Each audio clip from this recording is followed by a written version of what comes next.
আলাইকুম রহমতুল্লাহি বরকাতু আলহামদুলিল্লাহ ওয়াসসালাতু ওয়াসসালামু আলা মান লা নাবিয়্যা বা'দাহু আউযুবিল্লাহি মিনাশ শাইতানির রাজিম বিসমিল্লাহির রহমানির রহিম বাল্লিগু আন্নী ওয়া আমার পক্ষ থেকে একটা হাদিস জানাতে উপস্থাপন করব। আজকের বক্তব্যের বিষয় হলো টাইটেল সম্পর্কে। কোন ধরনের টাইটেল?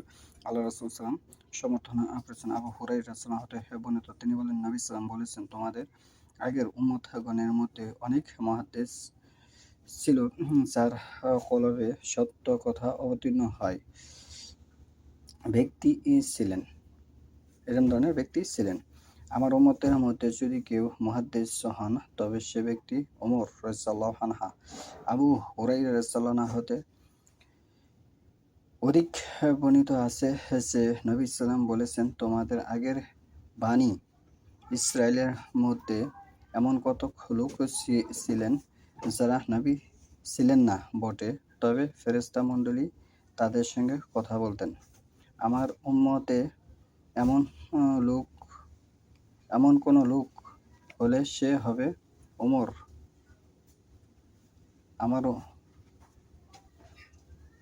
আমার উম্মতে এমন কোনো লোক হলে সে হবে ওমর রাদিয়াল্লাহু আনহু। ইবনে আব্বাস রাদিয়াল্লাহু আনহু কোরআনের আয়াতে ওয়ালা মুহাদ্দিস অতিরিক্ত শব্দ বর্ণনা করেছেন। হাদিস সহিহুল বুখারী 3689 নম্বর হাদিস।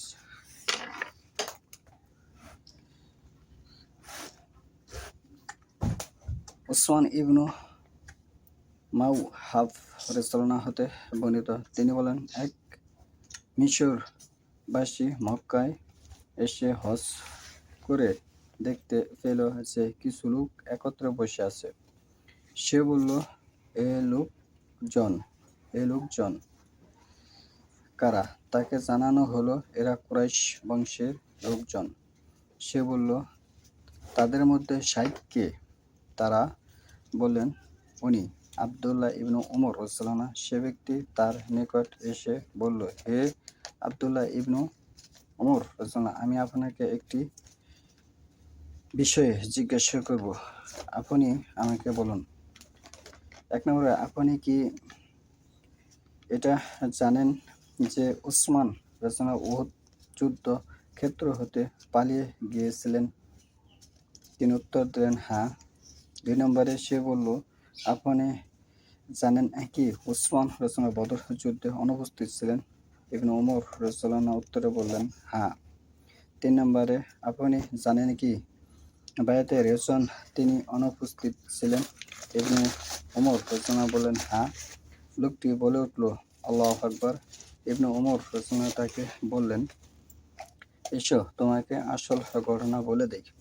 উসমান রাদিয়াল্লাহু আনহু এর উহুদ যুদ্ধ হতে পালিয়ে যাওয়ার সম্পর্কে আমি সাক্ষ্য দিচ্ছি যে আল্লাহ তাকে মাফ করে দিয়েছেন ও ক্ষমা করেছেন, আর তিনি বদর যুদ্ধে এজন্য অনুপস্থিত ছিলেন যে নবী সাল্লাম এর কন্যা তার স্ত্রী রোগান্ত ছিলেন। আল্লাহ রাসূল সাল্লাম তাকে বললেন, বদরের অংশগ্রহণকারী ব্যক্তির সমপরিমাণ সওয়াব ও গনিমতের অংশ মিলবে। আর বায়াত রিজওয়ান হতে তার অনুপস্থিতির কারণ হলো, মক্কার বুকে তার চেয়ে অন্য কেউ যদি থাকতো তবে তাকে তিনি উসমানের বদলে পাঠাতেন।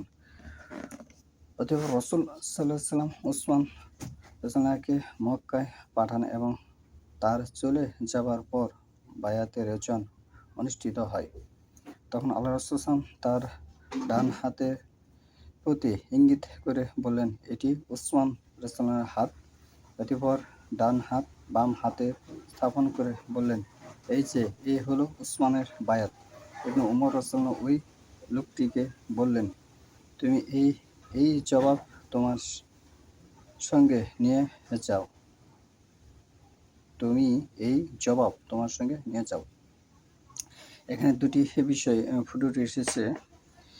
আমি যে হাদিসটা অবস্থান করলাম সহিহ বুখারী 3699 নম্বর হাদিস। এখানে দুটি জিনিস, মুহাদ্দিস এবং শাইখ, এই দুটি শব্দ হাদিসে এসেছে।